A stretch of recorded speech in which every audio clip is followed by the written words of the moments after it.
After 3 decades of dedicated service, beginning from Rotaract in the early 90s to serving as the district governor of a Rotary International District 9111, 2005-2006, a founding member of the Rotary Club of Maryland Ikeja in 2001. He has remained a pillar of leadership, including serving as the club's president and holding 10 consecutive years on the club's board.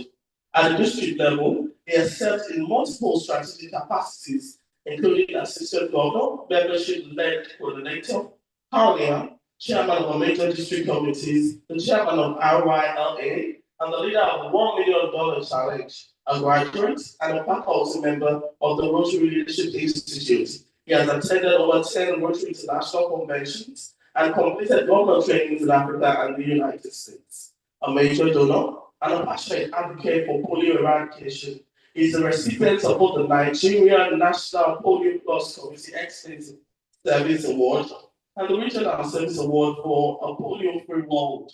An accomplished entrepreneur with interest in printing, branding, logistics, hospitality. Prince Henry holds a degree in statistics and is a fellow of the Institute of Professional Entrepreneurs and Strategic Administrators of Nigeria. He is a Prince of Ifor in Ondo Kingdom, married to Nein Olawa, a special education needs specialist and a major donor. They are blessed with 2 children. You're welcome, sir. Thank you very much, Ms. I don't know why this podium is as tall as it.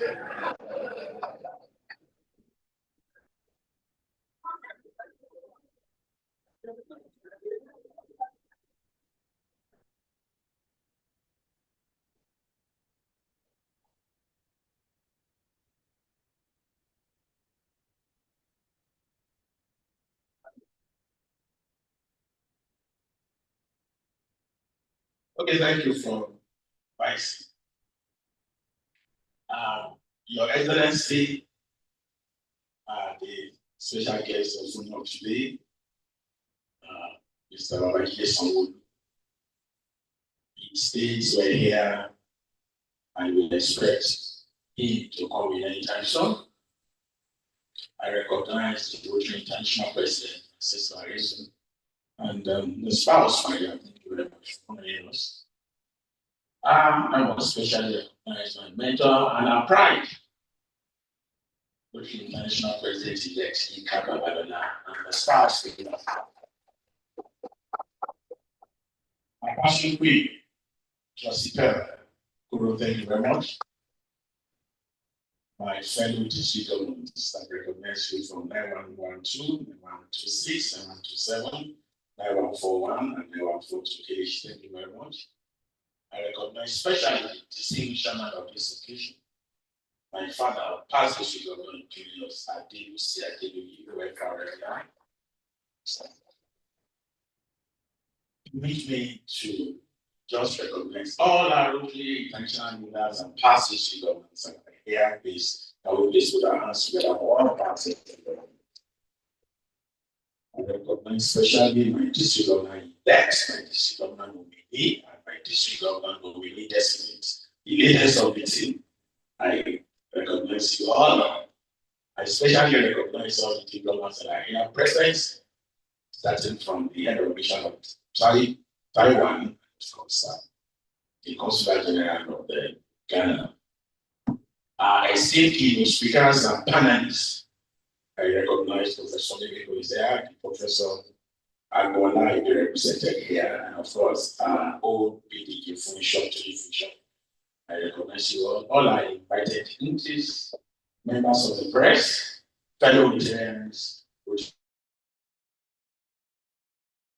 directors, ladies and gentlemen. It is with profound gratitude and deep sense of purpose that I welcome you all to the maiden edition of the Rotary District 9111 Peace Summit, commemorating the World Peace and Understanding Month. Today, we gather not merely for dialogue, but for commitment, not simply for ceremony, but for conviction, not just to discuss peace, but to become instruments of peace. Our theme, promoting peace and understanding, Rotary's role in building a harmonious society speaks both responsibility and opportunity. In a world increasingly challenged by division, conflicts, misinformation, and intolerance, the need for peace is no longer aspiration, it is urgent. Peace is not a mere absence of conflict. It is the presence of justice, equity, empathy, and of course, opportunity. It is the deliberate effort to build bridges where walls once stood. As Martin Luther King Jr. wisely stated, true peace is not merely the absence of tension, it is presence of justice. Rotary understand this truth deeply. For over a century, Rotary has stood as a global network of leaders committed to service above all. Across continents, Rotary has invested in education, maternal and child health, economic empowerment, disease prevention, water and sanitation, not only as humanitarian efforts, but as foundations for sustainable peace. Peace is one of the Rotary areas of focus because we recognize that where poverty thrives, conflict follows, where ignorance prevails, divisions rule, and where opportunity is denied, instability emerges. Therefore, our commitment to peace will be proactive, strategic, and inclusive. District 9111 is proud to be part of this global mission.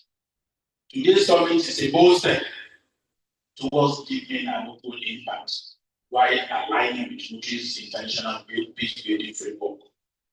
We have convened scholars, policymakers, community developers, and international leaders because peace requires a multi-sectorial approach. It demands collaboration between academia, government, civil society, and service organizations like ours, the Rotary International. Your presence here underscores the importance in trying to have excellence. The importance of partnership between government and civic institutions in fostering social cohesion. We are grateful for the support and leadership in advancing unity and development in our state.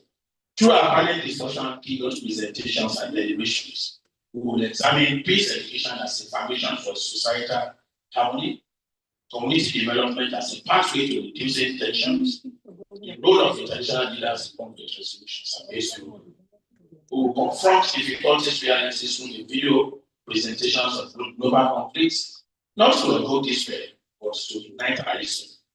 For us, Mahatma Gandhi reminded us, be the change that we wish to see in the world. Rotary does not wait for change, we lead it. We form peace friendship, we train mediators, we empower youth, we strengthen communities, we support the populations as a long-term solution to instability. And here in District 9111, we are committed to institutionalizing peace-building initiatives that go beyond rhetoric and translate into measurable impact.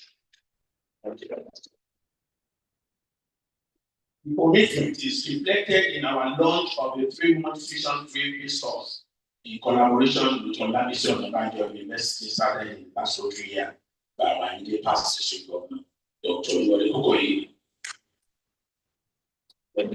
In addition, we are constructing a dedicated edifice within the university to serve as the Rotary Peace Institute, further reinforcing our long-term investment in sustainable peace education and capacity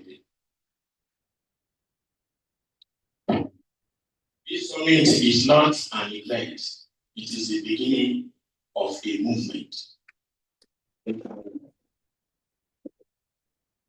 A movement that will culminate in actionable recommendations. A movement that will inspire our clubs to adopt peace-centered projects. A movement that will engage our youth as ambassadors of tolerance and understanding. As district governor and convener of this historic meeting edition, I reaffirm our commitment to building a harmonious society, one school, one community, and one initiative at a time. Let us live here not only inspired, but transformed let us live not only informed, but equipped. And let us remember that peace begins with each of us in our words, in our actions, and in our willingness to listen. On behalf of the Rotary International District 111, I warmly welcome you to this peace summit. The delegation the impactful, resolutions practical, and collective efforts journey. I thank you very much. May peace be very and innovation. Once again, I want to say happy Valentine's Day. Thank you. Thank you very much, Mr. Governor. I'm sorry for the inconvenience of having to stretch. We will discuss that with the event banner, but permit me to specially recognize just two people that are here with us. I would like to especially recognize the widow of Nigeria's first Rotary International President. She's here this afternoon. Mrs. Ayo Renata Adegosu. Here with us. And I also want to recognize Rotarian Tunde Aluko, 85-year-old Rotarian here, and he's been sitting here since the 11 o'clock to begin. So that is commitment, that inspires younger Rotarians like us. So now it's a bit of entertainment. We'll just have the Art Niger Cultural Troupe to sing us for a few minutes, just a few minutes, before we continue with the program. Thank you very much.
Hopefully, how many years? Okay, like so what are you guys saying?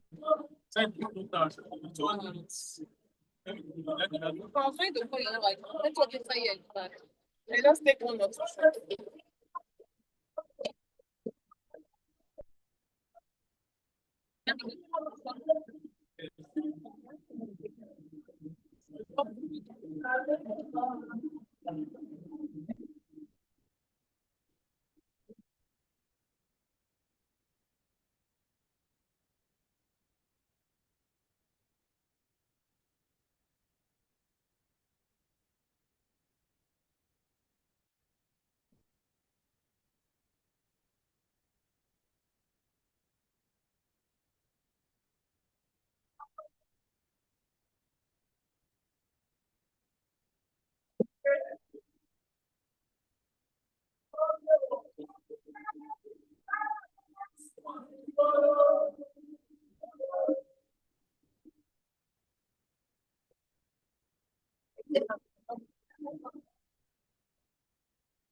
Thank you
very much.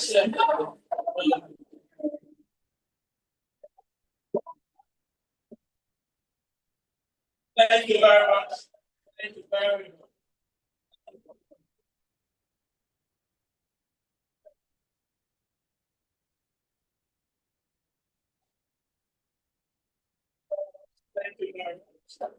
Thank you.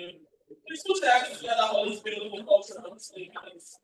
Put your hands together for this beautiful cultural display.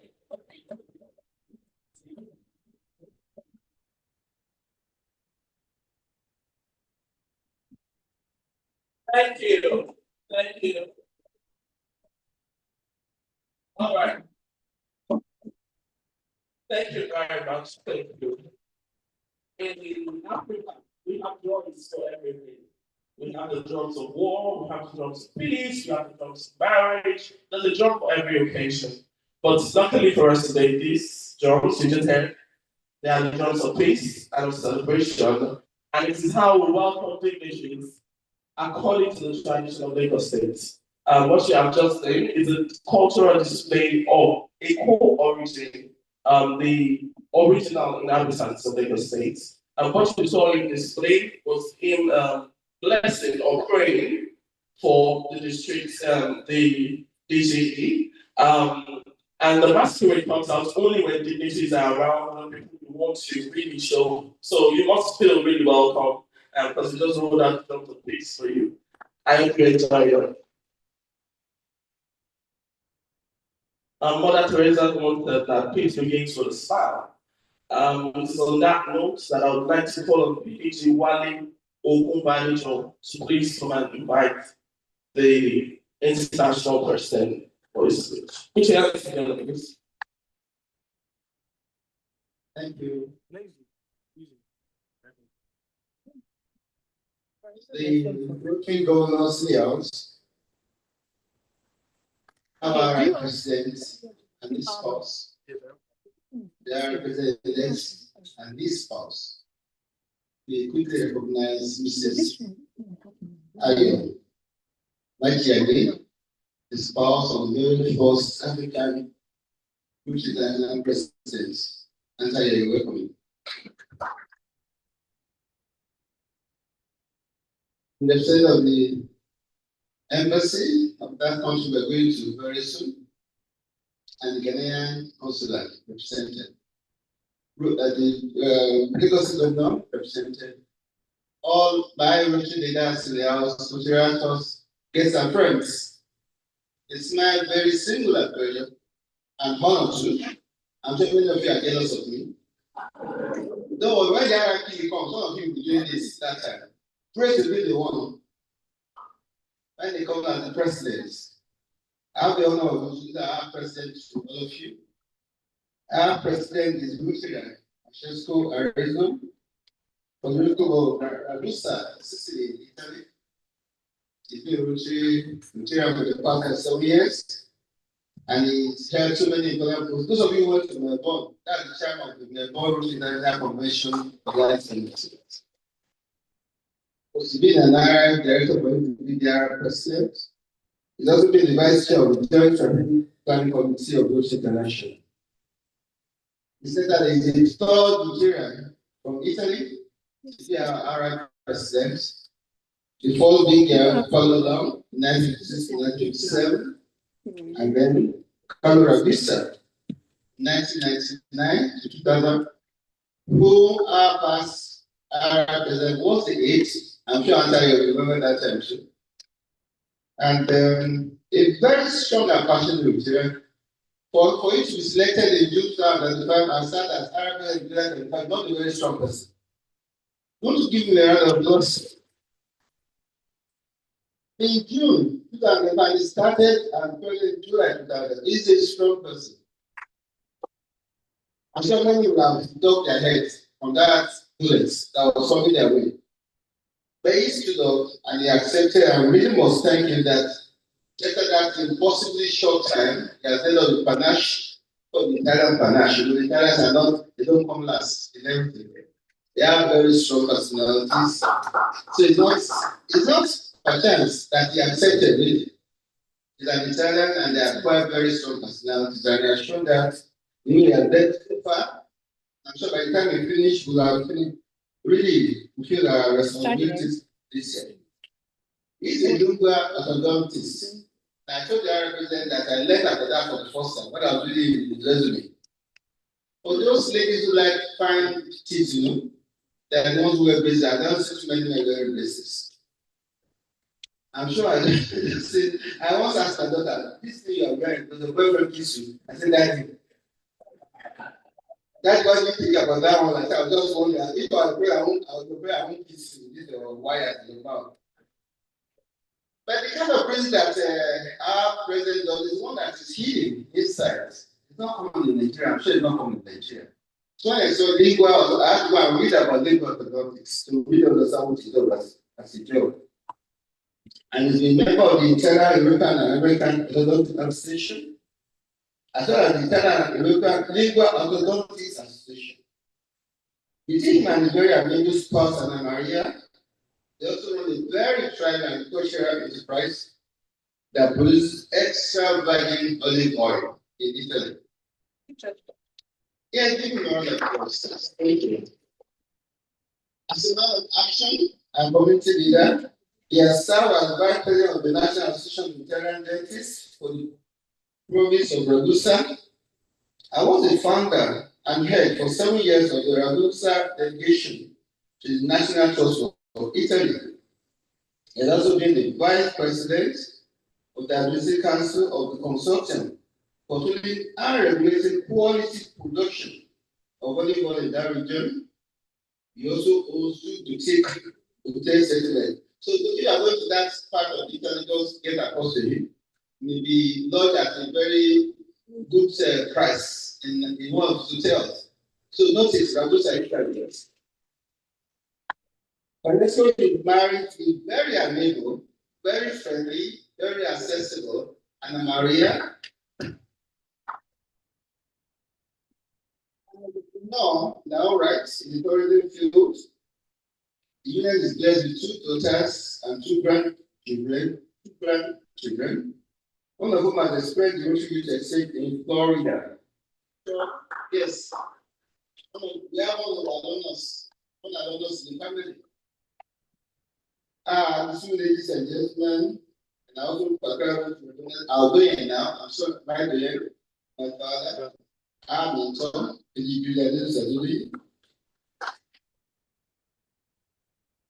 fellow Rotarians, honorable members and guests, please kindly join me to welcome with a very loud and standing ovation our Rotarian President for 2026 and his spouse, Francesco and Anna Maria, Nigeria. Thank you. Let's keep clapping. I'm sorry.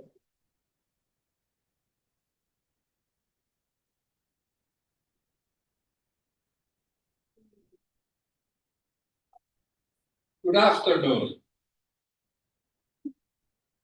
Buon pomeriggio.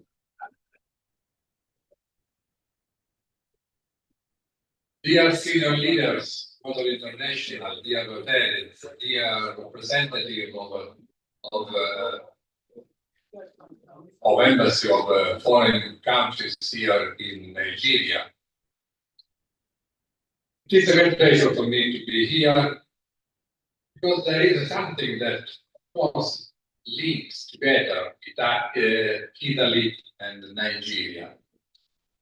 The second international president from Italy, Carlo Ravizza, was president in 1999-2000, as he had a special aid during his year. And this special aid was what then became International President Majad from Nigeria. And I don't have an aid from Nigeria, but I have the pleasure, I will have the pleasure in Taipei in June to give the chef of Water International to a great friend of mine, to Nika Babarov. And I am so happy for this.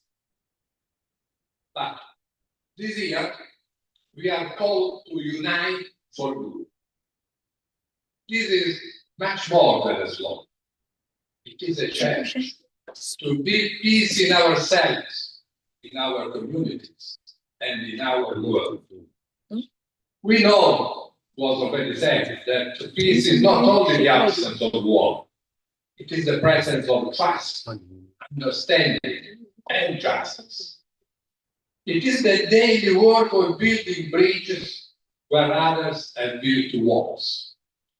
It is about making people free from poverty, hatred, prejudice, and everything else that creates conflict and destroys hope.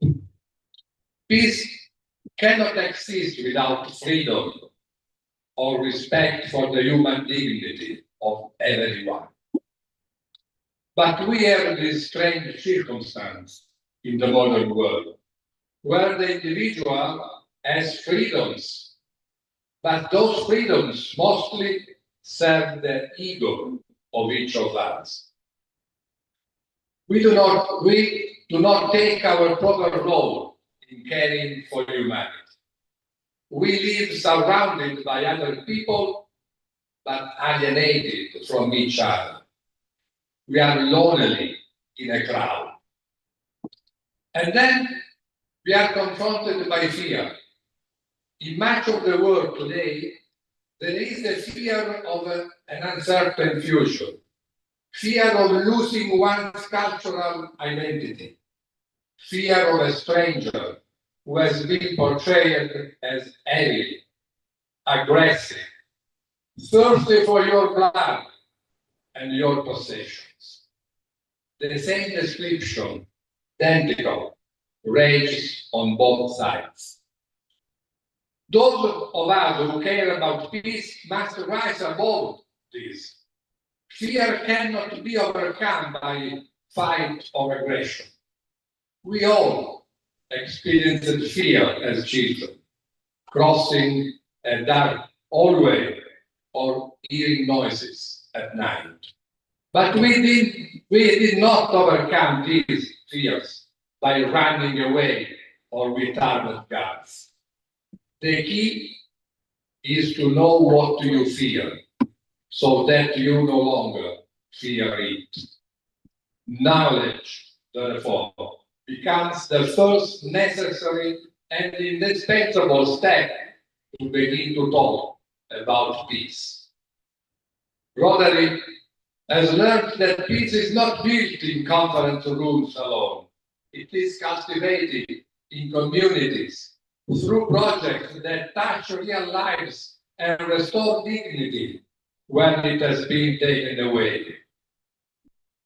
And beyond projects and partnerships, peace is carried forward by individuals, people who refuse to accept silence when dignity is denied. We are an organization built on friendship, on knowing each other, understanding and loving other people. And by forming those kinds of friendships across borders, we begin to build peace. To build peace, we must not only advocate for it, we must serve for it. We must provide the means, the networks, the partnerships, the daily acts of courage and generosity that allow peace to take root. We need to focus on impact. We must encourage members to work across the Rotary world, to do things that create hope in the world. We need to act in ways that improve lives and give people hope that peace is not a dream. It is the end result of our hard work. And achieving peace requires internal work as well. Self-reflection helps create peace in ourselves, which then helps spread peace broadly. If we want to achieve peace, we must overcome our fear of the other as an individual, but also as a people and as a culture. And we must overcome the difficulty in relating to the other that modern individualistic culture has instilled in us. Peace is taking small steps forward, together. This is the key, together, toward a state of mutual understanding and respect. Peace is knowledge. Peace is awareness of one's duties and wise defense of one's own rights and those of others.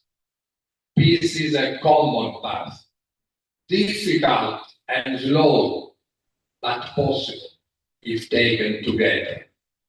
We can do this by promoting our values, by serving in a way that transforms lives, but most of all, by building Rotary friendships across communities, across borders, and across the world. And that is because together we see a world where people unite and take action to create lasting change, lasting impact across the globe, in our communities, and mainly in ourselves. Peace begins inside each of us. And so, let us turn this vision into reality. If not us, who else can do it? And if not now, when is the right moment? This is the moment, and this is the people that will achieve peace. Thank you. Thank you very much. A wonderful round of applause for that rousing presentation. We need to focus as Rotarians on impact to build peace. We must work for it. Another round of applause for our Rotary International President. I would like to welcome the doyen of Rotary in Nigeria, a man I respect so much, and I know that I'm not alone. Many Rotarians in this hall holding in very high esteem. It gives me great pleasure to introduce the chairman of today's occasion, past District Governor Julius Adelusi Adeluyi, OFR MNI.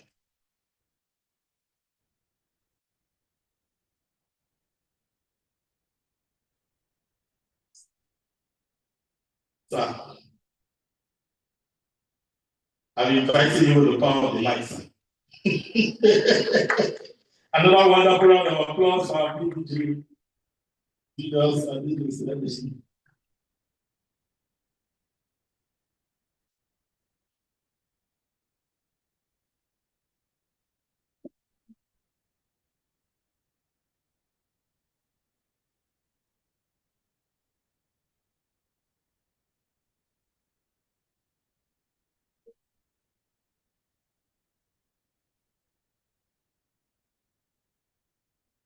Small.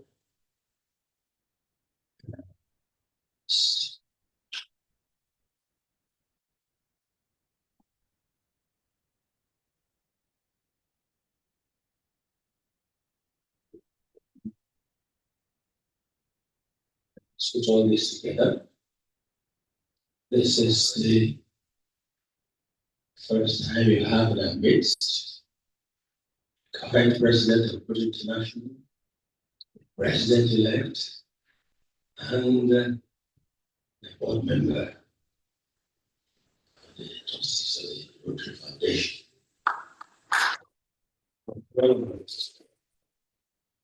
Well, the leaders of all the districts, 6 of them in this nation. I pay my respects to each and every one of you. I would like, before I begin, to remind you that Rotary International has been active in Nigeria for 6 decades.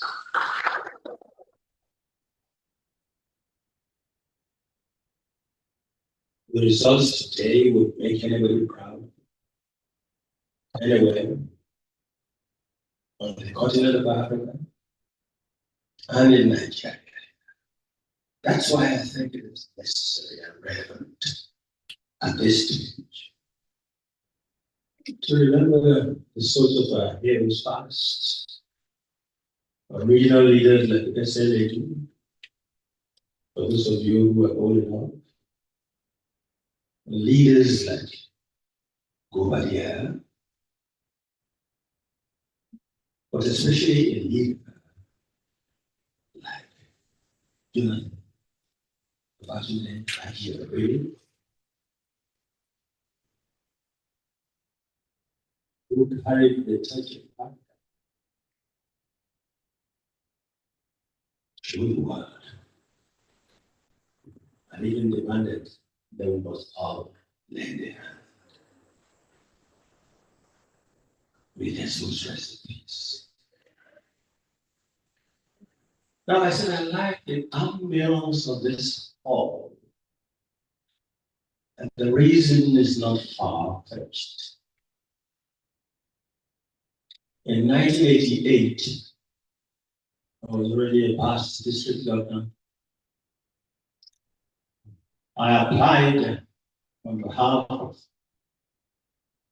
a few of the other governors, 4 governors in Nigeria at that time, for Rotary International to hold an international convention on the soil of Africa. And I said Nigeria was ready. Because up till that time, even as we speak now, no Rotary International Convention has been held in Africa. I took the application there myself. And I was quite lucky that it was the board meeting time. Again, with luck, I was able to address them. And they were quite okay. The response I got back was that, oh, the facilities just a little bit below their standard. That's why I say I look around now. We have the facilities. And I'm saying again that Rotary International has put it on its agenda, the possibility of breaking the mold and holding a Rotary International Convention. We have facilities, we have the people, and we have the leader.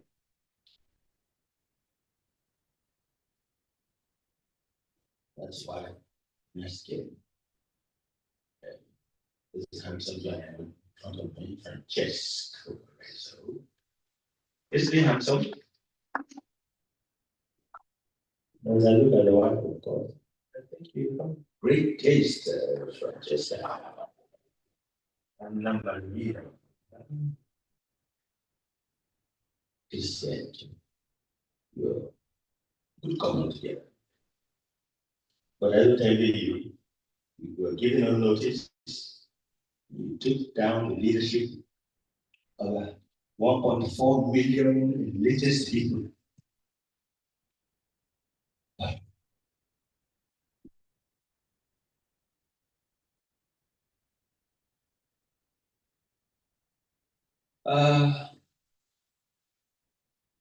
We are discussing peace and Rotary. Go straight to that topic. There are many people who wonder what's the reason of Rotary in talking peace. There are no Rotary projects, another so-called CSR things that Me Too organizations carry out. And I want those who don't know today to realize that Rotary International is in the forefront of promoting peace and assisting the resolution of conflicts all over the world. In fact, it can be very fairly said that peace is Rotary's identity for more than over 1 century. And as the lawyers say, you don't make statements without evidence.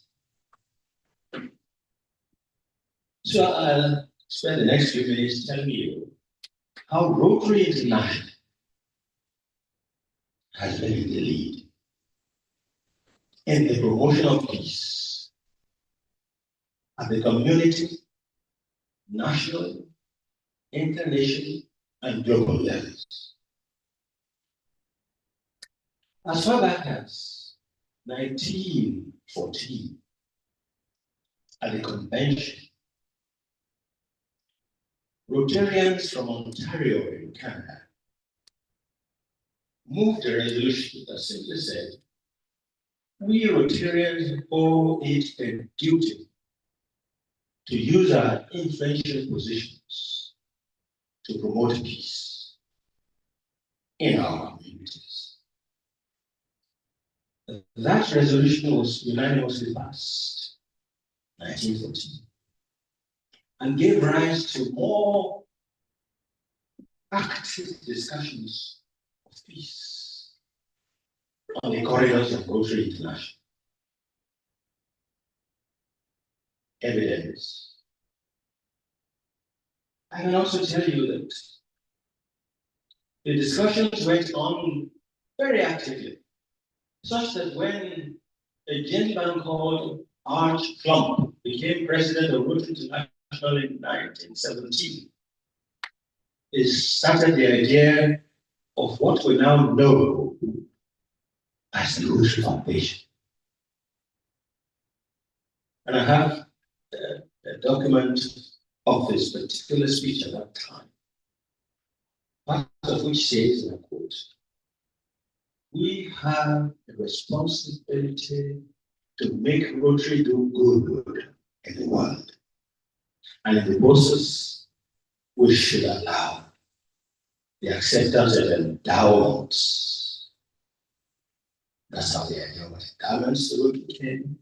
Again, he made his own speech and said, Rotary is not a university, but Rotarians individually and collectively can put pressure on leaders of the world to take away their attention from war into addressing possibilities of promoting friendship and understanding. And I can tell you that by 1921, there was this convention which was held in Edinburgh, in Scotland, where the Constitution of Rotary International was revisited and a clause was put in.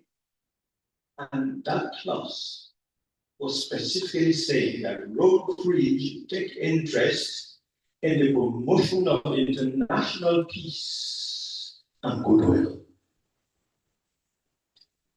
This, my dear friends, is where Rotary activity at every level became very obvious in the area of peace building. I will now tell you that in the World War I, World War II, Rotarians were active in their various communities building peace.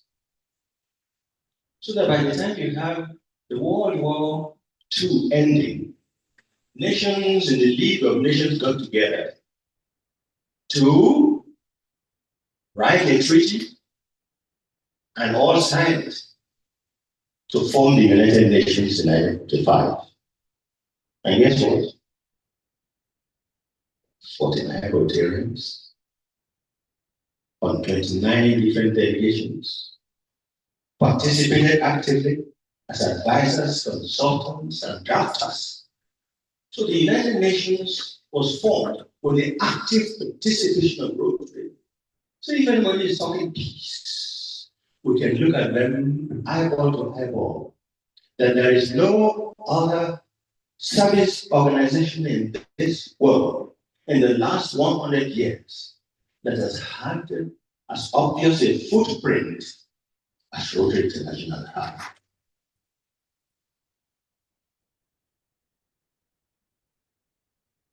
So I tell you, be not surprised that as we speak now, Rotary has the highest consultative status for NGOs in the United Nations and its tributaries, UNICEF,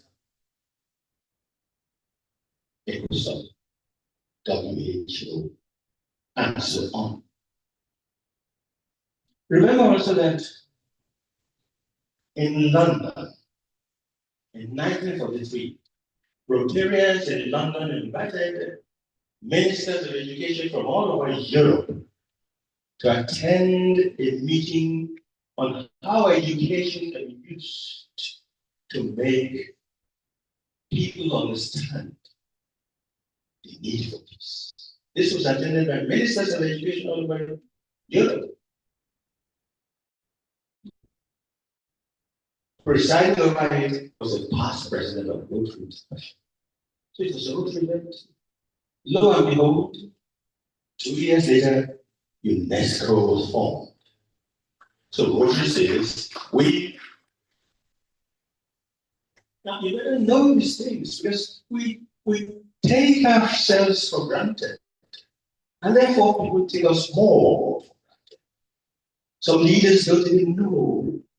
And we say, we Rotarians can beat our chests vis-a-vis other organizations, whether it's Lions, that was formed by former Rotarian, or Kiwanians, Sontians, and so on. We lead the way when it comes to building peace. And therefore, we have a local standard. I'll tell you one or two more interesting ones that happened. For example, in 1979, Argentina and Chile were on the brink of war. Serious. The president of Rotary International at that time was a gentleman called James Bomar. As president of Rotary International, using strong Rotarians from Chester, called a meeting between Argentina and Chile. Not many of those countries, but in a place called Uruguay, their capital called Montevideo. Not easy, but at the end they succeeded. And the whole world applauded our president, Obama. In fact, the country of Chile gave him the highest award that they could give anyone, the Condor of Andes, which means El Corredor de los Andes. That's Rotary for you. We have this. And I say to you, in 1982, you were not too old to know that Falkland Islands were at war with the British government as to who owned what. And Thatcher, the unstoppable, was a war mood. And what happened? Rotarians from Falkland Islands, Maldives, Rotarians from Britain got together, and the war was resolved. And I tell you, if those people did those wars at that time, has there been any problem in Nigeria? We Nigerians thought we could get ourselves involved in that we haven't? It is a silent challenge. Or is it that we're not strong Rotarians? I believe that Rotary International should thump his chest that when it comes to conflict resolution or building peace, Rotary and Rotarians are ready and willing, wanted. Somebody has said, well, what's in the world without peace?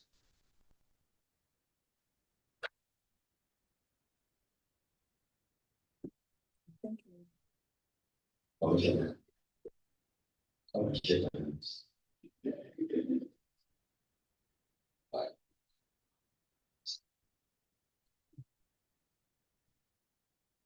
The governor is presented.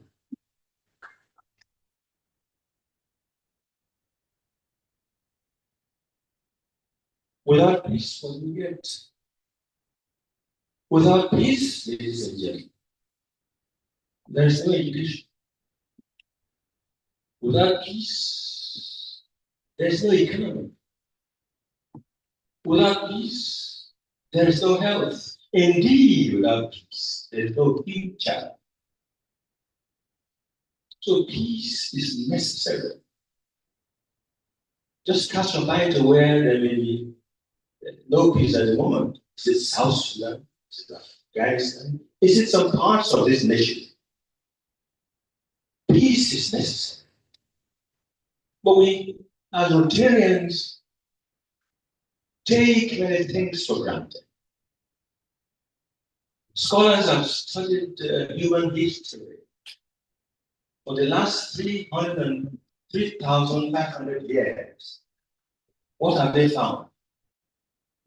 Out of 3,500 years, there have been about 262 to 298 years of peace. And that makes only 8% of the peace. So there seems to be more war than joy. It's therefore important to continue to discuss peace matters. Even that short period of 8% involves some 200 years, which Francesco's country calls Pax Romana. Pax Romana is one of the most interesting parts of this world in the last 3,000 to 4,000 years. Pax Romana, under Emperor Augustus, brought all the development to Rome. Some of them you still see today. But how do we get peace? Rotary has been doing its own. Rotary has had very many programs that are peace content filled. Our educational programs, our peace content programs, our health programs, our economic empowerment programs, and I hope the government representatives But if somebody want to be evaluated, is there another governor? Oh, speaker, speak to me. Also call here. Please give me a round of applause as he speaks.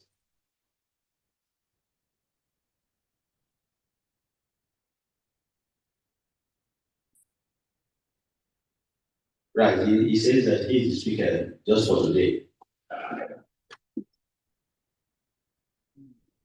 Rotary has built peace into its ethical programs. Those are the last few I want to mention. In the ethical program, 1932, we brought the four-way test. We have advertised the four-way test all over the world. We are yet to get maximum mileage from that wonderful document. And we must work on it. Because the four-way test is promoting truth, fairness, goodwill, and benefits to all concerned. If only our leaders, the diplomats, the educators, the policymakers, would take time to read it, not just smile at it. The profile of attitude to war will change. And you will find that leadership will continue to have beautiful principles that will remove conflict, that will remove polarization, even displacement and inequality. It works. And the example is Japan. For 8 generations, the Japanese institutions had started what can be called an equivalent of a four-way test. It's called Japanese wisdom. And they ask 4 questions. Now, this has become so generational. When you are born, you are brought up in that culture. And the questions they ask, statements they make, very simple. The first statement is, if it is not your own, don't take it. If it is not right, don't do it. If it is not true, don't say it. If you don't know, keep quiet. Very simple. How I wish that we can sell that in the previous community. Before we test those good, well framed, but those sentences, that's when we find that the governors in Japan in the last 3 generations, even if there was a big problem, they have a way of resolved. But to do this, finally,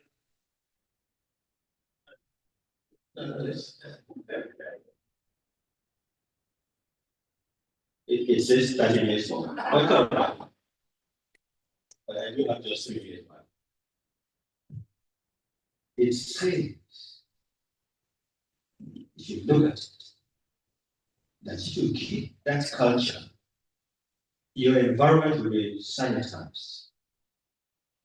We can make all these speeches now about peace, very, very ornamental speeches, and we clap for ourselves. Well, at the end of it, we say to ourselves, what is the takeaway?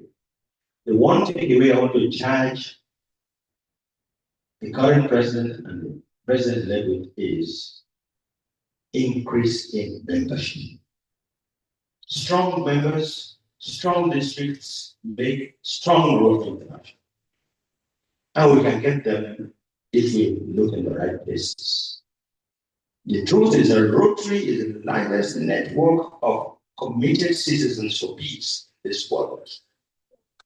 We must increase our numbers. And the kind of persons we should be looking for are all there among you. It must be persons with courage of their conviction, persons with commitment, persons with who can be trusted, but persons with humility. And humility is difficult to practice. We all go around began, I would think. The big boss invites the secretary to his office to pick up a file. And the secretary goes to the boss to pick up the file and hesitantly says to the boss, "Oh, sir, I think your file is open." And the man was worried. 5 minutes later, he calls the secretary in. "Oh, that time you said my file is open, what did you mean?" And the girl said, "No, I said your garage was open." And then when you open the garage, you see that clean, up-to-date Rolls Royce parked inside it. And the secretary said, "Oh, sir, what I said, go there." Someone said, "Dilapidated books for him." Many people move around carrying Rolls Royces who are actually valuable because of them.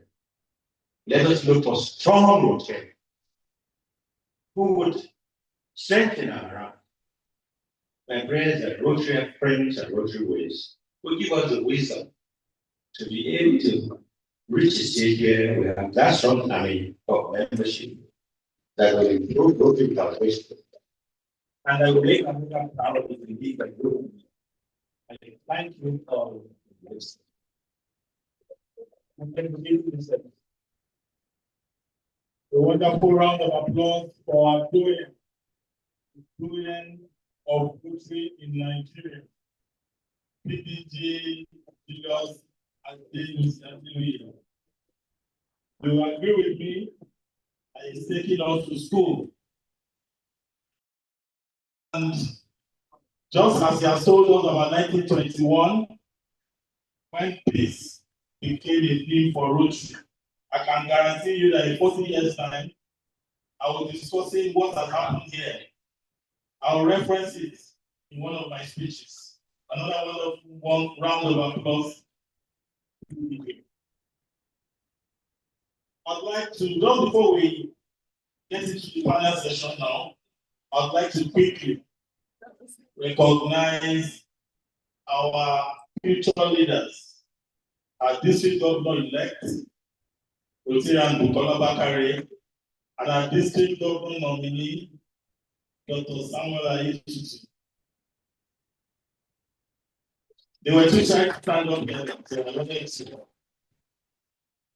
I'd also like to introduce our future leaders in Rotaract. Our district Rotaract representative, our DGND, Adeoyeneko is also here. Sorry, sir. The Rotaractors have come to me that we have not recognized their own leaders. So I'll recognize Rotaractor Mario Awisu, the district Rotaract. We also elect. Please rise up for special recognition. I don't know the rules to my answer. Thank you. Thank you very much, everyone. I would like to quickly introduce Mr. Alubin Day, the Honorable Commissioner for Special Duties and Intergovernmental Relations, representing Mr. Governor yesterday. Please put your hands together. Very quickly, I would also like to recognize the presence of Honorable Owolabi Achani, the representative of the Lagos mainland. Representing Mr. Speaker, Speaker for today. Put your hands together for him. Paul himself the Speaker for today. That was a beautiful one, sir. Like, permit me to say something in your right, it says Agbawi, because that's wealth of knowledge was just in display right now. It simply means we will not lose our elders. Thank you. Sorry, I can't interpret that. Please let's while we get ready for the panel, what's the purpose of this panel? It's okay for us to just sit down and just discuss peace in the Middle East and peace here and there and there and there. It begs the question, what is Rotary doing about this here in Nigeria? And I think that this should be one of the things that this panelists will be here to discuss. Another thing is that while you quote Martin Luther King, this is not the absence of violence, my generation will quote Wycliffe. And Wycliffe says we don't want no peace, we want equal rights and justice. So that's just his own way of saying what Martin Luther King said. So without any further ado, I would like to invite the panelists to come to the podium, the discussants of this panel. Professor Johnson Agbola, the Vice Chancellor, Olabisi Onabanjo University, Agoigwe, is going to discuss peace, education, a key to building a society. Especially as the Vice Chancellor.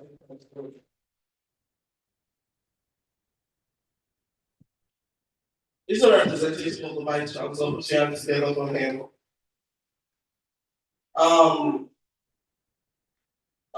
The Rotary International President-elect, Inka Balola, please put your hands together for our president. It will also be speaking on peace. We have PDG Sunji Kosho, put your hands together for him as he comes forward. Community development pathway to peace. Put your hands together, please, as these panelists come forward. We'll keep going. We also have someone that I'm going to be very biased about introducing, because first, I mean, his brother, uncle or cousin, was the former governor of my state, Ondo State, where I come from. He also happens to be a lecturer in my university. But maybe say, wait a minute, I just have to do that. Put your hands together for everyone that's on the I'm sorry. I can help it. I am biased, I'm sorry. No apologies. Professor Nasser Mimiko MNI, which has together for him as comes to the program. They'll be discussing international leaders' role in conflict resolution and peace building. Okay. So moderating this panel, this session, will be Rosalind Sheldon Adepo Ali. Rosalind Smith from Rosalind Adepo Ali, please.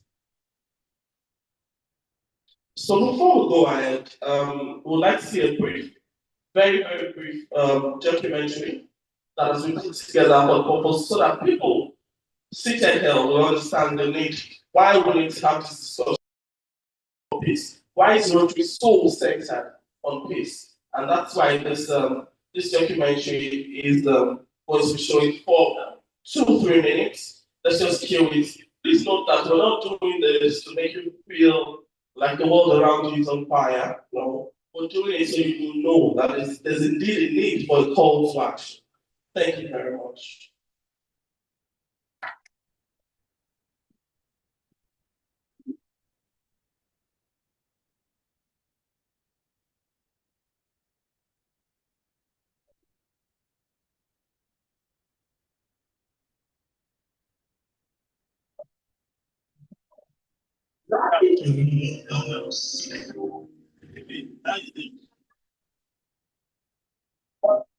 It begins when dialogue fails, when fear becomes louder than reason,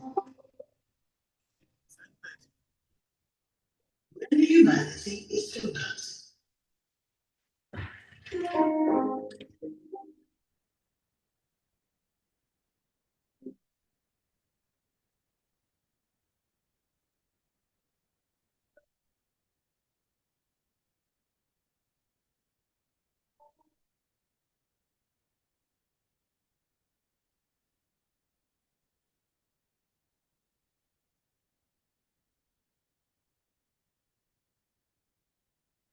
From the streets of Busan to the frozen cities of Ukraine,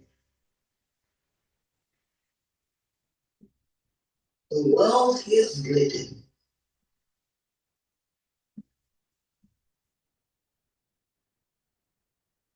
Soon, the bullets will fly here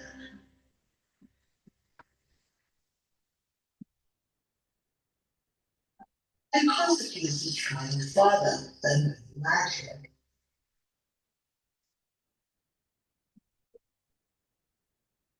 Noticing all his lives, his since childhood,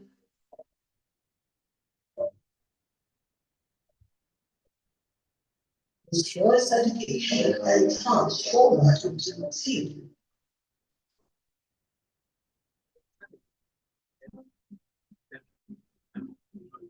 Its greatest victims are often unnamed children who may never feel safe.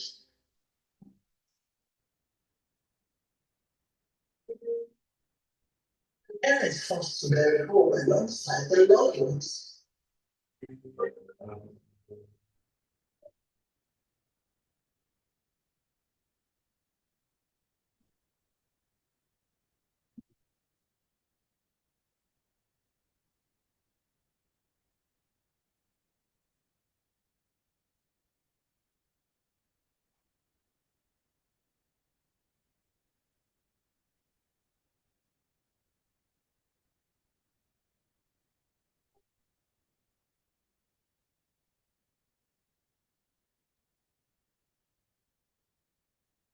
Nigeria is with every other nation.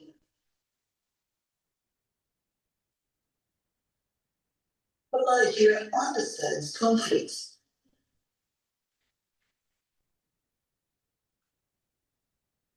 From scars of civil war to communal clashes, insurgency, and displacement.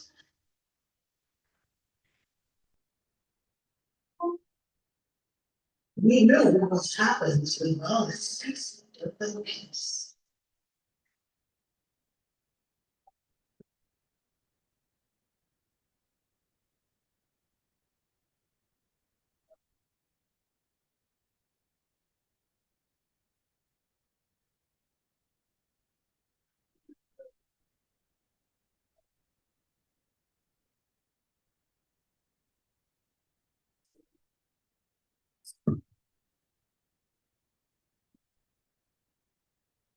Distinguished dignitaries, respected veterans, ladies and gentlemen, good afternoon.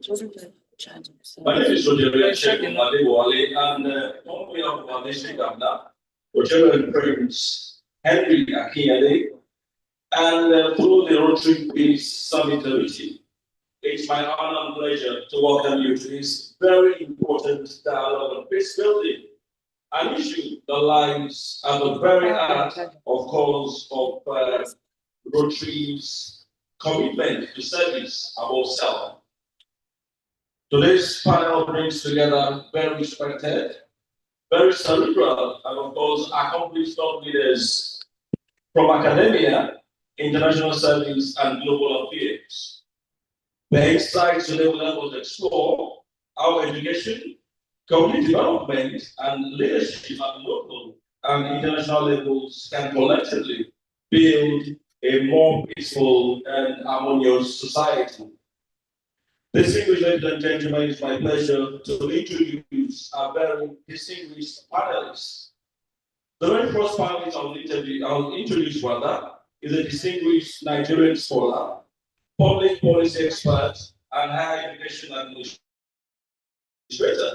Is a professor of political science with specialization in international relations, development studies, and comparative political economy.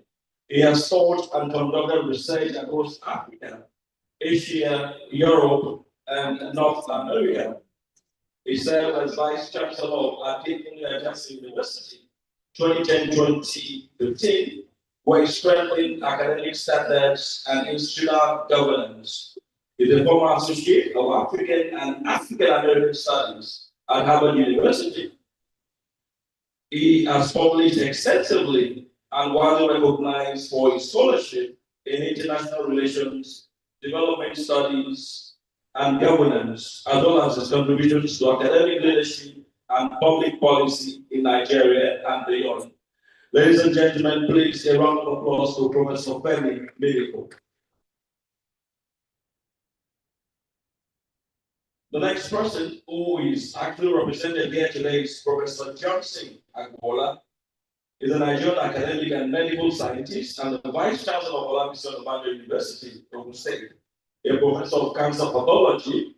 He trained in Nigeria and United Kingdom and has published extensively in cancer research with particular focus on breast cancer.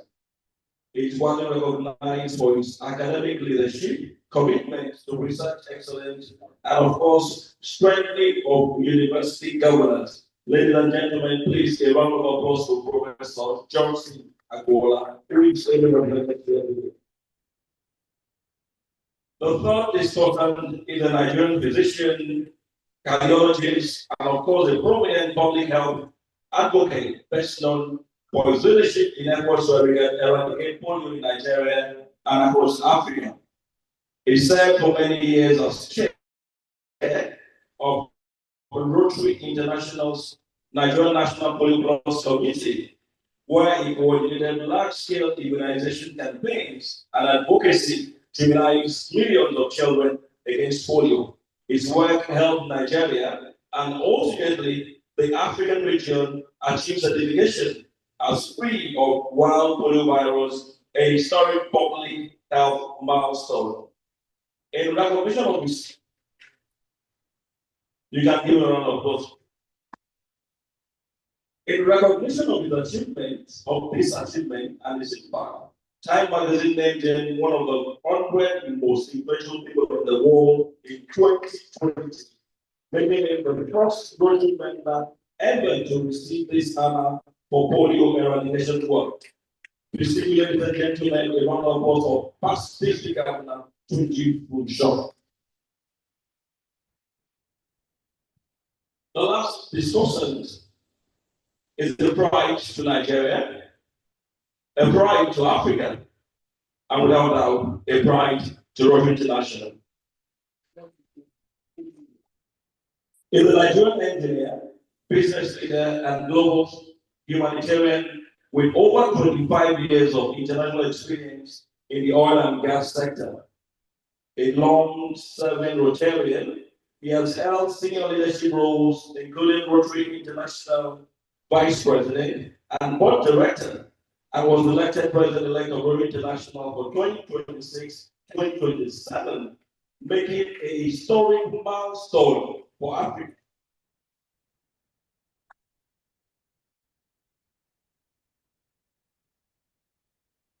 He is widely recognized for his leadership in humanitarian service, polio eradication, and global development. Distinguished gentlemen, can we please appreciate Rotary International President-elect Rotarian Engineer Inka Papalola.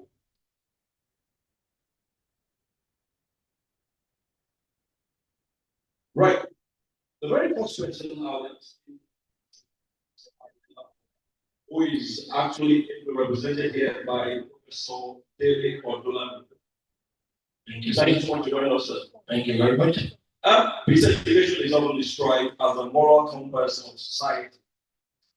From your experience at the university down, how can peace education be institutionalized in a way that genuinely shapes character, citizenship, and of course, national cohesion? Thank you very much. We must first commend the initiative of Rotary International for making this topic Nigerian for discussion. When we talk of peace education, it should go beyond rhetorical celebration or momentary observance. It should be institutionalized in a way that it forms the thrust of national policy. At this level, the Nigerian government, because we are taking it from Nigeria, the Nigerian government must escalate the usefulness of peace education to the point of national legislation. First, we must have a policy on peace education, and later, progress to the level of injecting this into our curriculum across all the sectors of the education system. What do I mean by that? As it were, our institutions offer programs and courses, in peace and conflict studies, one of, and we must commend the project that Rotary is just embarking on that Olabisi and the university is one such a demonstration. But beyond that, we need to integrate this education in all the curricula. It should not even stop at tertiary level alone. It should accommodate from primary school to the secondary down to the university. In the university, we have general courses that we must make peace education a part of it. The reason for this is that the youth are going to be the future leaders. And the earlier they, have these, ideas, the earlier they are introduced, even to the point of indoctrination. Into the concept that peace is not just, the absence of conflict, but the fact that we respect, human dignity. We have the ability to mediate. We have the ability to, respect the spaces of our neighbor and, make this a culture. This was come through all the levels of our education. And technology too must be deployed in this direction because the bulk of the youths that we have today, those are the people that are, able and active users of technology. So in the social media today, those issues that escalate tension, the issues that infringe on the rights of other people, just as compared to those time that the youth of today are more inclined to believe in this workless philosophy of not just peace at whatever cost, but we need justice, we need equality. Those are the conditions, the element that can make enduring peace, to subsist in society. So in essence, what we are saying is that across our educational level, we must have curricula that dovetails on the key components of peace education. And this will become a kind of cultural thing until we can now get to the level where certain things are taken for granted. It's no longer a question of just preaching at one point, and even down to our religious organizations. When we have religious studies, Islamic, Christian, or whatever, how many of these curricula really make cohabitation, really make empathy, emotional intelligence. So these are the key things that ingratiate into a human person with the ability to respect the other person and the space. And these are the conditions that allow peace to continue. So that is how we must proceed this. We must have that constant, indoctrination, if I use that word, of our children, right from school level down to graduation, to know that respect for the other person, building bridges, empathy. Those are the key things that are necessary for peace in society. Thank you so much, sir. Well, I would like to invite three persons from the discussion, but perhaps You're also a donor of several decades. You would like to weigh in this, but quick response from you, after which PDD Pusha will take, then Professor. Thank you very much for the job. Let me just bring the audience to thank the district governor, Syria, Henry Chebyshev, for having me able to be part of this conversation. I've always known him as a go-getter, very, very intentional and compelling personality, a networker like no other. I thank you so very much for the invitation. I also cannot continue without paying tribute to, you call him a doyen of Rotary Club. I must say that it's an honor to also be in the presence of Prince Julius Adeluyi, who is also a doyen of the National Institute of Policy and Strategic Studies. I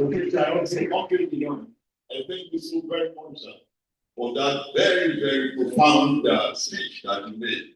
And of course, the international president, it's my pleasure to also meet you. Quickly, my colleague professor has made the point that has to be made about the need to talk peace and embed a curriculum with peace studies.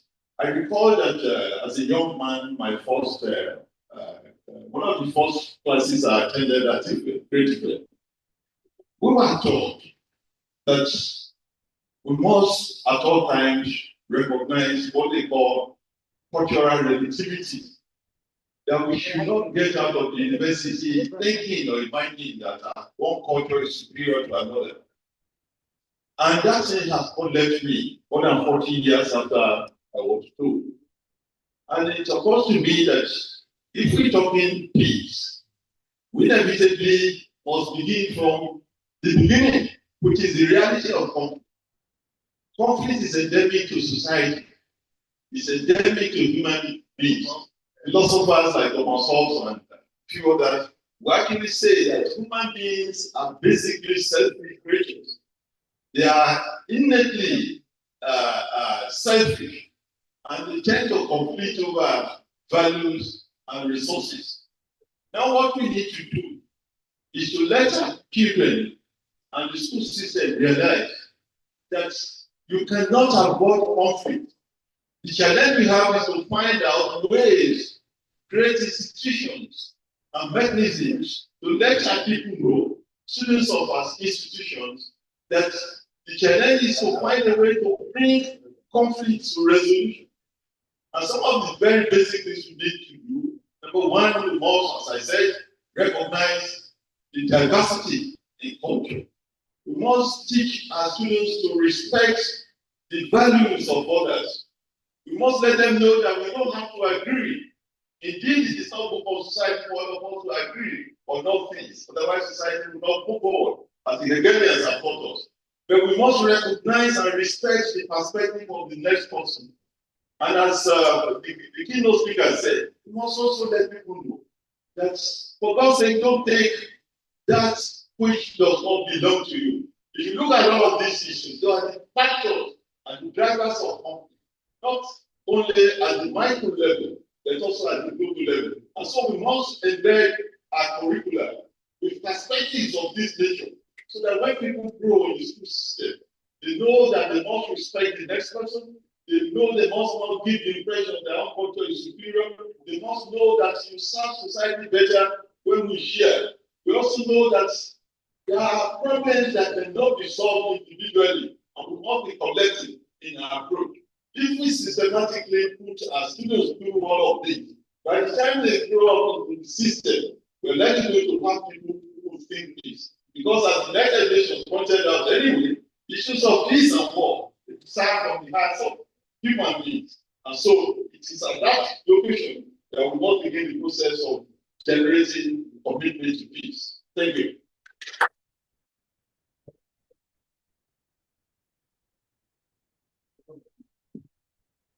Oh, thank you very much. We usually start talking about the issue of peace being the absence of war, conflict, or violence, which actually is defined as negative peace.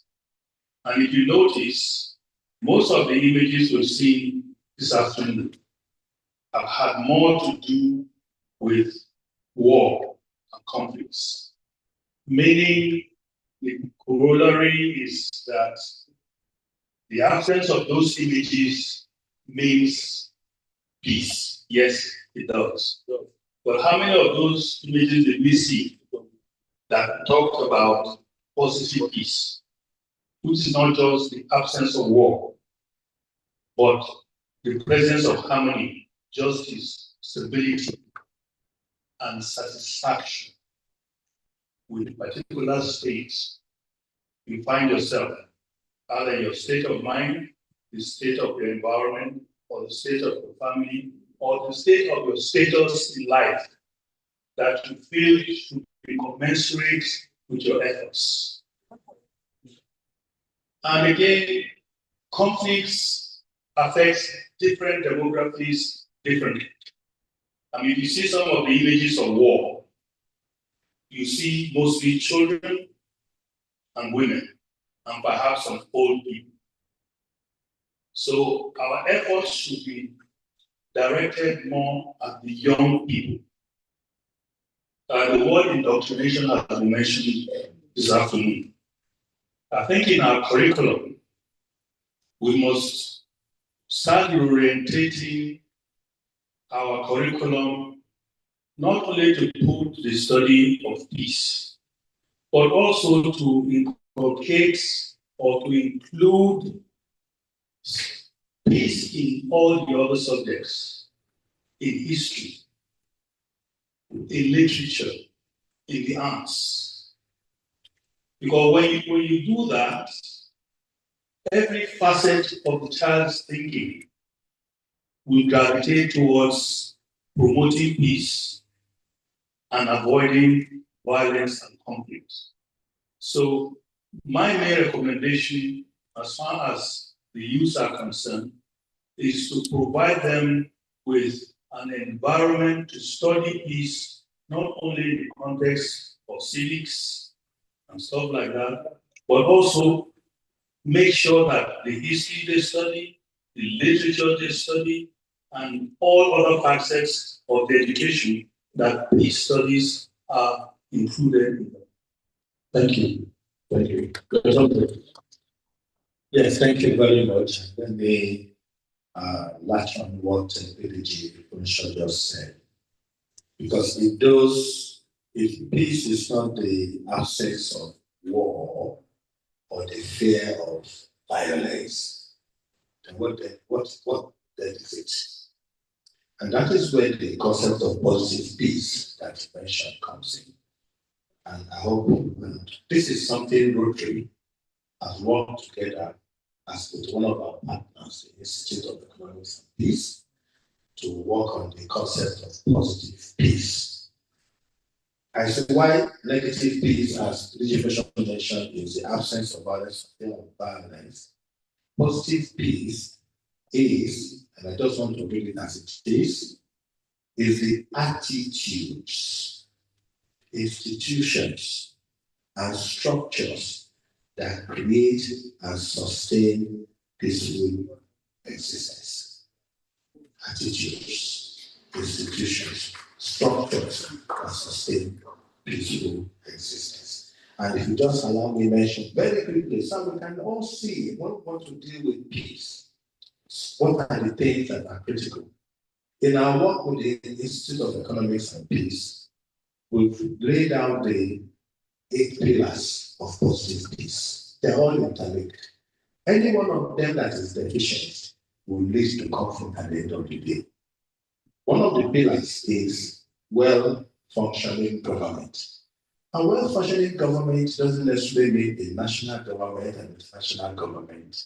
It may mean a local government, it may even mean a government in the home, in the school, whatever you call government. Sorry, sir, I may need to come in here because you're actually dovetaling into the next question I'll be asking yourself, and I guess you're a prophet. Right. Well, Constitution Governor Funshaw, of course, President-elect, this question is actually for you, for both of you. Rotary's work places strong emphasis on community development.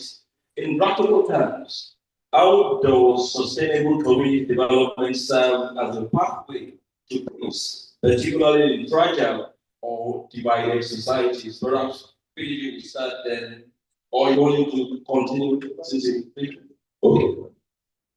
3 minutes. Yes, okay. I will just enumerate those 8 pillars, and the PDG function can put some of the other context around it. The second pillar is equitable distribution of resources. We have free flow of information.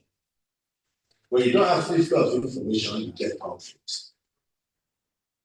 Good relations with neighbors, whether as a country, as a village, as a community, as a people, as a neighbor, as a family. High levels of human capital, that's what I'm talking about, education and the rest. Acceptance of the rights of others, whether that is corporate, government level, or even individuals. Low levels of corruption. I don't link this to those general things we call corruption. Corruption can happen at any level. Sound business environment. These are the 8 pillars. And leading to the question you asked for me to answer. Every of the things Rotary does try to address some of those things, and it's important that as we do the things we do, we look at which of those pillars are weak and what we can do to strengthen it and ability to do it. So it's okay with the practical stuff. Thank you very much, my President-elect. I think there are some words there, that we need to emphasize a little bit more. Sustainable. Now, sustainability is telling us that it's not something you do in the short term. And most of you who have done either district grants or global grants will remember that you have to build in sustainability before you can get a program. You must give assurance that that program or project can be sustained long term in order not to only get an output, but also to get a long-lasting impact. That's what sustainability is all about. And in order to do that, again, we come back to our young people. We have to ensure that they are embedded in the communities and given the tools. Because so far, very old adults make the decisions for young people. At the community level, even the community development associations that are supposed to be headed by youth have met quite a few of their leaders. They cannot in any way be described as youth. So we need to ensure that we raise a community of youth who are involved in the planning and execution of community needs. That way, we can ensure sustainability when it comes to the issue of peace. Of course, like we said, positive peace, in order to provide adequate education, to ensure, good health, to ensure basic shelter, and of course, to make sure that people are close. Certain fundamental things must happen all the time at the community level. So I think Rotary should engage the community development associations and engage the local governments themselves to ensure that at every level of the community, you have young people in particular involved. But they cannot start from nowhere, they have to be trained. So training again, I want to advise this very laudable project that the SIG 9111 is undertaking, taking I think about a cohort of 60 at the time for 3 months. Perhaps we should focus also on picking some of the candidates for these studies from the CDAs and ensure that they're young people among them.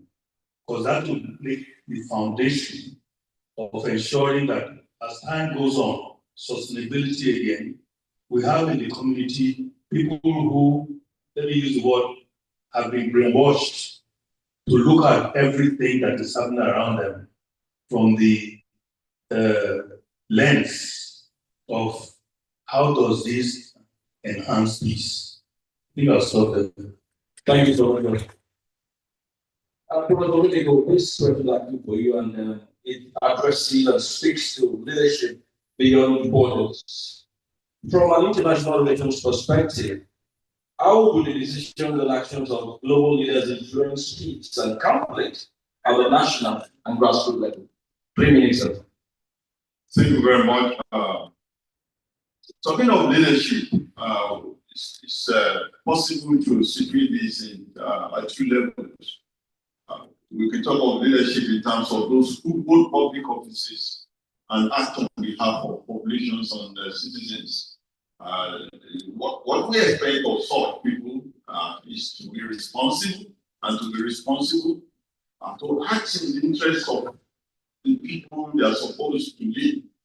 I'm interested in the concept of active peace and the sustainability issue that was raised.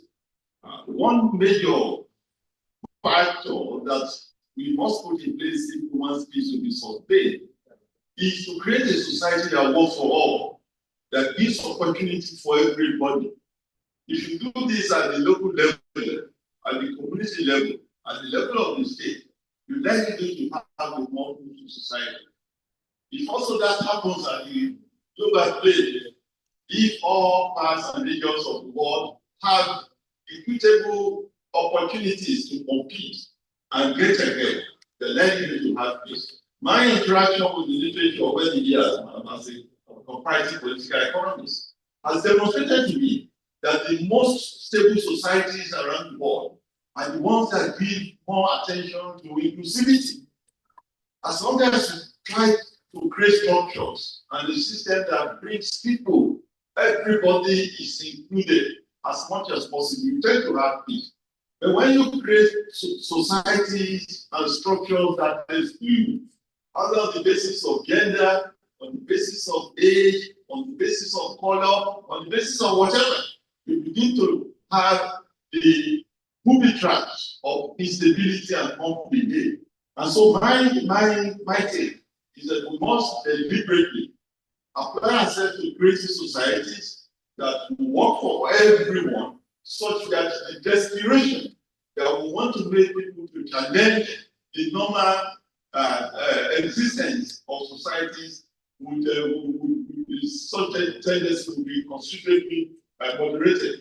I was once at a high-level policy, maybe it's appropriate to say this, at the high-level policy discussion, and some people who I thought you know were saying, well, I won't mention the specific, that the demonstrations were peaceful and supposed to be peaceful, only that the hoodlums took control and hijacked. That's a very common line in government. And I asked, who are the hoodlums? These are children we brought up and we didn't provide for. So we have to blame. You cannot claim and be on the high horse and say you're in conflict, but the hoodlums took over. Who are the hoodlums? Society left them behind. And so for society to be in peace at the local level as well as the state level and indeed at the global level, you must create systems that work for all. Thank you very much. Thank you so much.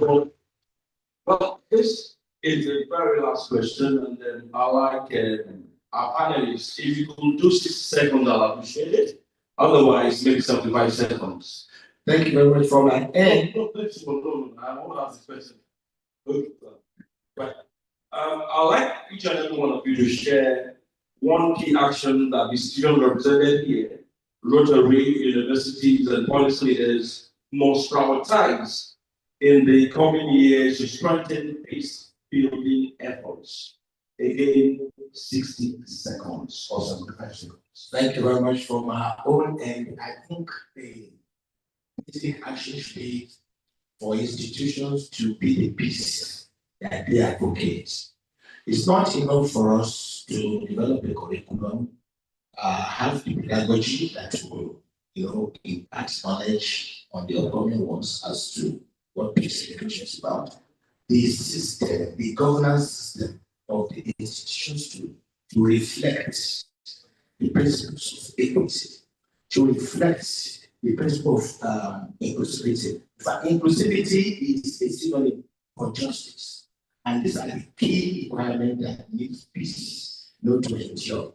At the national, we all know that the fault lines that have been creating conflicts, leading to crisis, and whatever, is when the people of the session feel disoriented without having the feeling that it's not carried along in the natural sense. So what we are saying in essence is that even the adult population must lead the way by ensuring that structure of governance, resources distribution is inclusive.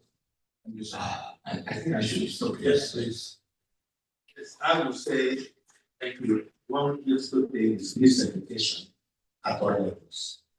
peace education at all levels. And the second will be that we have education that delivers employability. You shouldn't go through education and not be able to get it. Minister, Thank you. 60 seconds. Yes, 60 seconds. I think partnerships are very important. I don't think any of you have come here today and expect me not to say anything about polio.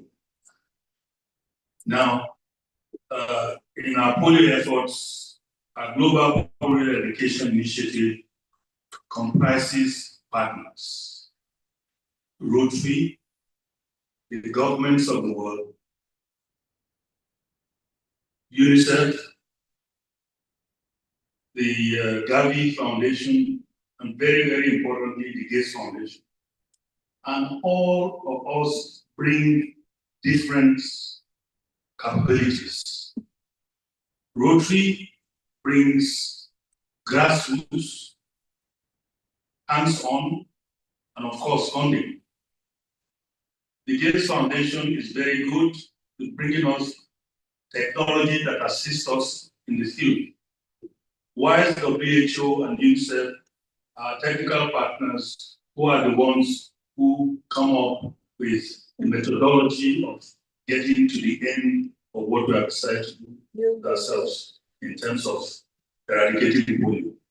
I think a similar model can be developed to have a partnership between government at every level, Rotary as a partner, and can bring other partners, and also ensuring, that at the bottom of this, pyramid is a wide base of youths who will be the ones who will help us to sustain this program. Thank you. Thank you, sir. Thank you. 60 seconds, sir. Yes, let me just say very quickly that when we talk of peace building, we're talking of the technical term that speaks directly to deliberate, long-run or long-term efforts to address gaps in society, to build structures and institutions, economic, political, social, that tend to make people desperate. And when you do that, you are helping to divert attention from conflict as an alternative, and you are making people to feel confident that yes, we can tolerate what is going on in society. That is the context in which I see what Rotary is doing, tending to weaker communities, eradicating polio. We are deliberately, even inadvertently, helping the structures of peace, because we are addressing those issues that make people desperate and to want to challenge society. So I commend Rotary International, and I say that we just continue on that path. Thank you so very much. Well, when our district governor was making his speech, 2 words stood out for me: transformation and information. I'm very certain that each and every one of us is better informed and much more transformed as we lead as ambassadors of peace. Ladies and gentlemen, can you please appreciate the members of the panel for a job well done? Thank you. Good afternoon. Please stop for a second. We have this very small appreciation plan for you to collaborate your participation in this very various request of the European National President. This was presented.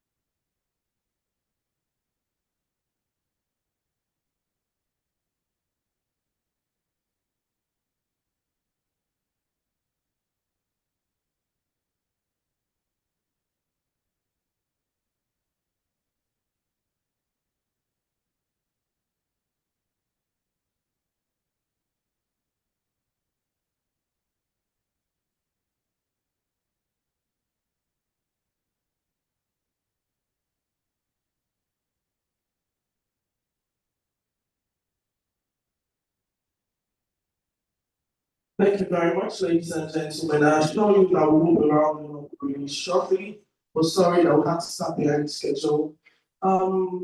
We'll now be taking good messages from our friends who have come from far and wide. Would like to start with the representative of the governor, Mr. Babajide Sanwo-Olu. I'm talking about the person of Commissioner Olubenga Oyeyemide, Honorable Commissioner for Special Visits. Please say a few things. Give us a good message from the governor of Lagos State. We have about a minute and a half for that. Please put your hands together. Honorable Commissioner.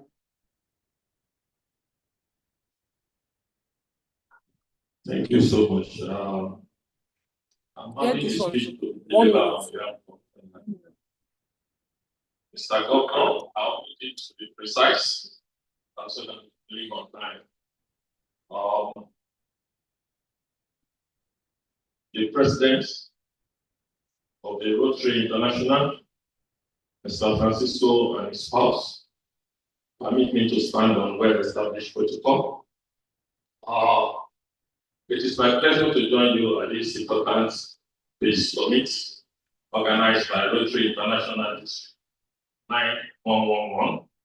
The Rotary International District 911 is a vibrant and active network of Rotary clubs covering parts of Lagos and the states in Nigeria united under the mutual service above 7. Over the past, the district has held seminar, youth empowerment programs, and community focus events, including celebration of World Peace and Understanding Day that brings together Rotarians and citizens alike to reaffirm their commitment to tolerance, dialogue, and community service. This dynamic engagement demonstrates how Rotarians work in meetings to foster peace, understanding, and social upliftment across diverse community. We are especially honored by the presence of the President of Rotary International, Mr. Francisco Harrison. Your visit to Nigeria underscored the importance of the work being done here and affirmed Rotary enduring global commitment to peace building. Mr. President, Lagos warmly welcome you, sir. You are welcome to our list. For more than a century, Rotary has stood as a quiet but powerful force for the peace across the world through fellowship, grassroots training, youth engagement, and community-driven initiatives. Rotarians have consistently demonstrated that peace is not merely the absence of conflict. It is the presence of understanding, opportunity, and justice. Here in District 911, that commitment is evident.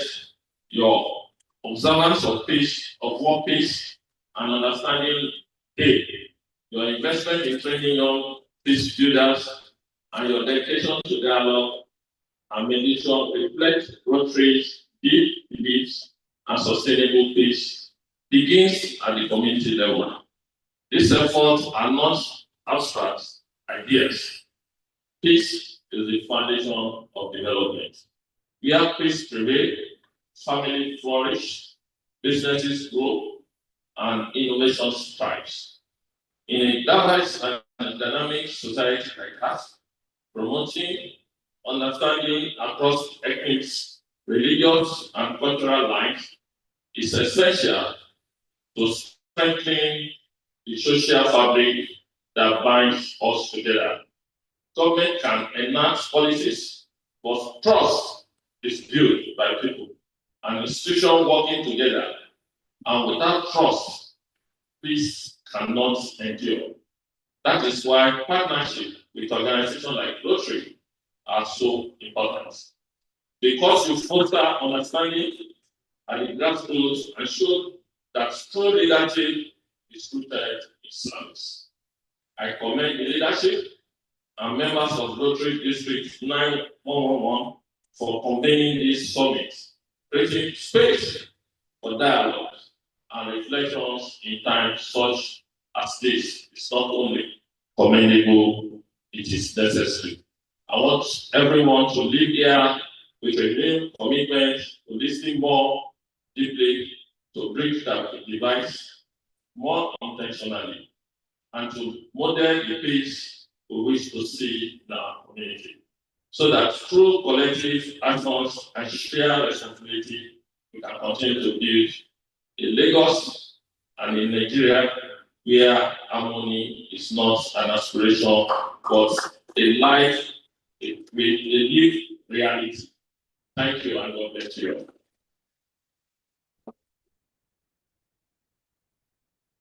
Thank you.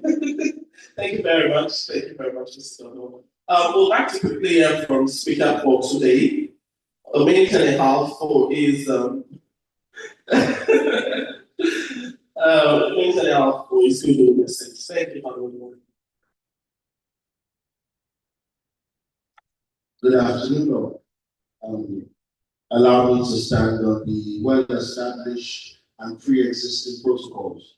My name is Honorable Ajani Olabi, representing Mainland Constituency 1 and also representing the Right Honorable Speaker of the Lagos State House of Assembly. It is a great honor to stand before you today at this important gathering dedicated to peace, understanding, and strengthening of our societies. I especially recognize the presence of the Rotary International President, Francesco Arezzo, and our district governor, Prince Henry Akiyele, and all Rotarians whose tireless efforts continue to inspire communities across Nigeria and beyond. As leaders, citizens, and partners in progress, we must all embrace the responsibility of promoting peace. Let us invest in our youth, empower women, and strengthen our institutions that uphold fairness and justice. Together, we can build and rebuild Lagos, and indeed a Nigeria where harmony is not an aspiration but a lived reality. This is why at the Lagos State House of Assembly, we remain dedicated to enacting laws and fostering policies that promote inclusivity, tolerance, and social cohesion across all our diverse communities. We recognize that legislative work and community service go hand in hand and are essential to nurturing the harmonious society that we all desire. As Speaker of the Lagos State House of Assembly, Mr. Speaker assures you, not me, Mr. Speaker assures you of our commitment at the Lagos State House of Assembly to your endeavors. And we implore to continue to collaborate, drawing on Rotary's principles of service above self to create a lasting harmony in our communities. May this summit inspire us all to act boldly, collaborate widely, and serve humanity faithfully. Thank you, and may peace continue to be our guiding spirit. Thank you. Thank you for being so brief. I'd like to also take a good message from the chief of the Taiwan mission in Nigeria. We're talking none other than, sorry if I don't get the pronunciation right, pardon me, Mr. Andy Yi Liu. I'm going to Taiwan. Thank you.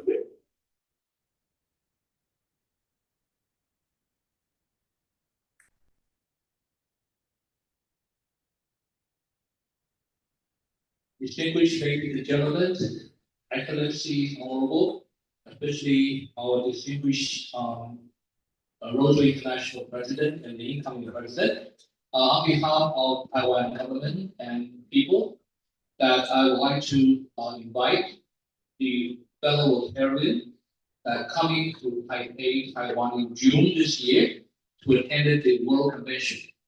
This has been a great honor for our people and our Rotary community in Taiwan to host this most distinguished event that the world Rotary community have been looking forward so much. As a government representative in Nigeria, I've been actually been posted to Nigeria this time for 5.5 years. And my first time in Nigeria was 1993 to 1997 in Ibrahim Babangida's period of time, and been through June 12 and been through the Jonathan interim government, and I left in the time of General Sani Abacha. So I know exactly how valuable Nigeria has been through from the old totalitarian into full-fledged democracy.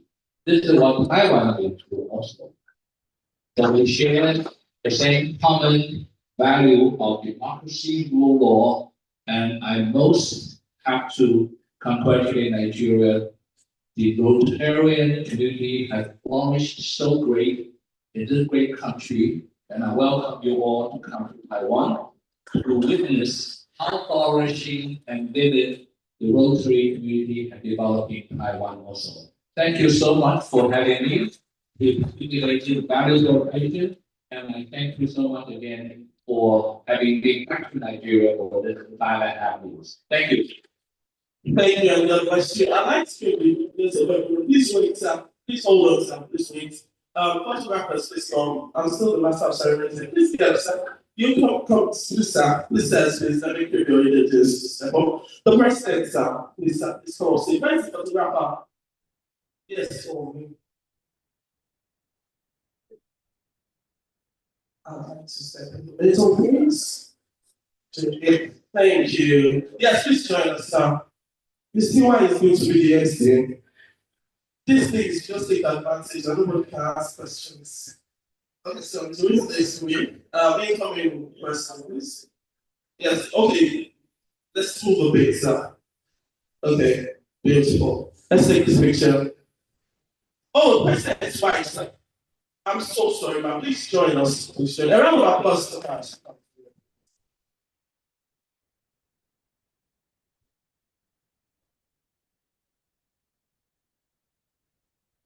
Baba, sorry, sir.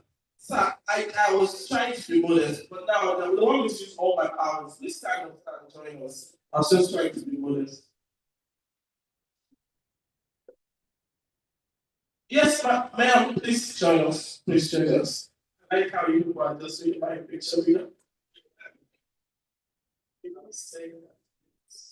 Oh, please put your hands together for Baba and so as this picture gets larger, we have to move further down. Besides note that photographer, this is my picture.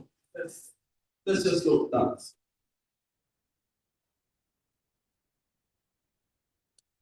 All right, thank you.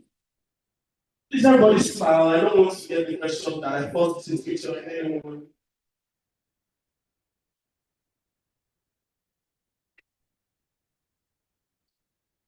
Okay, trustees to pledge, please join us.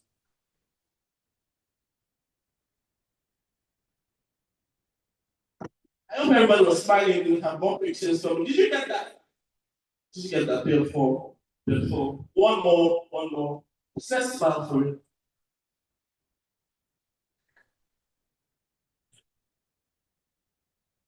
Thank you very much. Let's step down, please. Okay, go back picture, don't worry.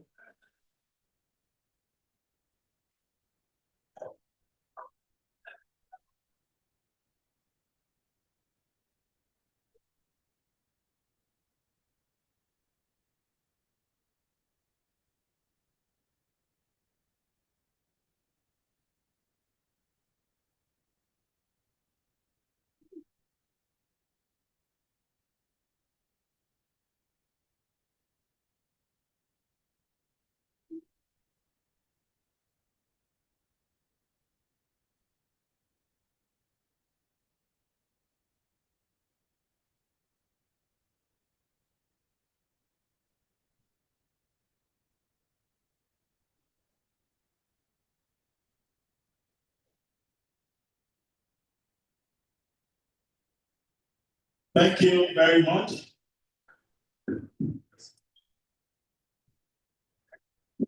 Please be invited to Jam, Guy TV and this one. Yes, we are done. You can guys, we are going to share. Please. Arun, please. Just 1 minute. Yes, we are done.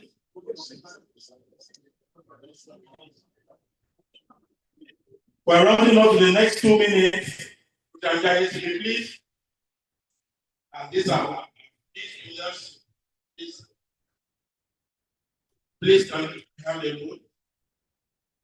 We can share this. We crave your indulgence just 2 minutes for them because they supported this event with the sum of 1 million naira. So we just have to each 1 million naira each.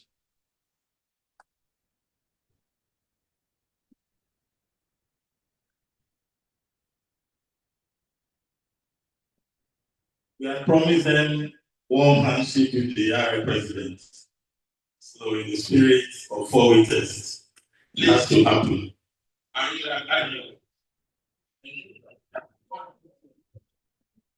Spouse.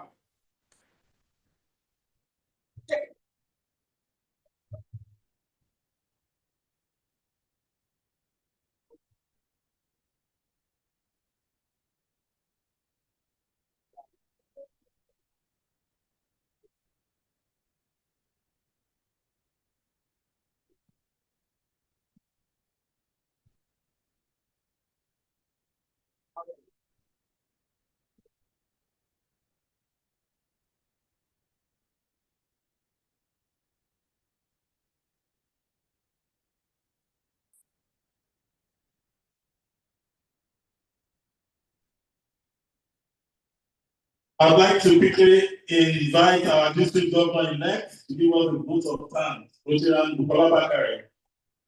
We can end the event formally, but the event is not ended. Hold on. This, like we said, this discussion is continuous. It's not an event. It's a big problem. Okay. So I'm not thinking of getting another place for you inside My district I will governor take everyone. and district So international. the fortunate thing is that there will not be issue for fulfilling. We'd like to, on behalf of the district and the entire Rotary family, we'd like to thank you sincerely for attending this event. We want to thank the panel, especially the other place is just walking distance. This morning, when we were talking, the Rotary International president, he said it's not about being tolerant of each other, but about seeing each other as. Thank you so much for coming. Please have a safe travel. Thank you. How about guys? Two guys. That's three. That's I will be getting 3 rooms. No, somebody said no. The teacher. That is what I want. If I want to do something, I'll do. You should trust me. I'll do personal. But it's not restricting me. Okay.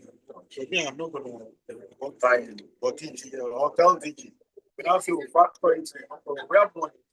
If you have to take it 30 million. Okay, we trust you. We know you will stay. No, me, I'll do personally. But me, I will put that in the station. Because again, because I don't know what to do. So that's not a problem. So what I try to okay. For you, I already mentioned it as I'm going to arrange breakfast. And it's very likely I'll give you the money so that it's not that I will be pointing because they might not give me the desired. So I'll find how much they go with it, then I'll give you by day. This one, what I'm going to do is breakfast and lunch. So then I'll be in the station. Yeah,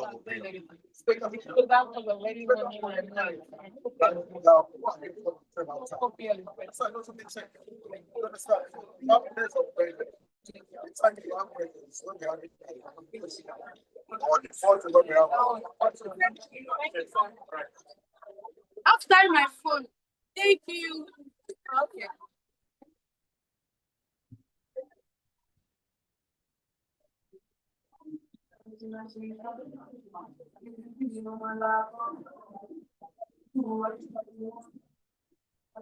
Thank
you.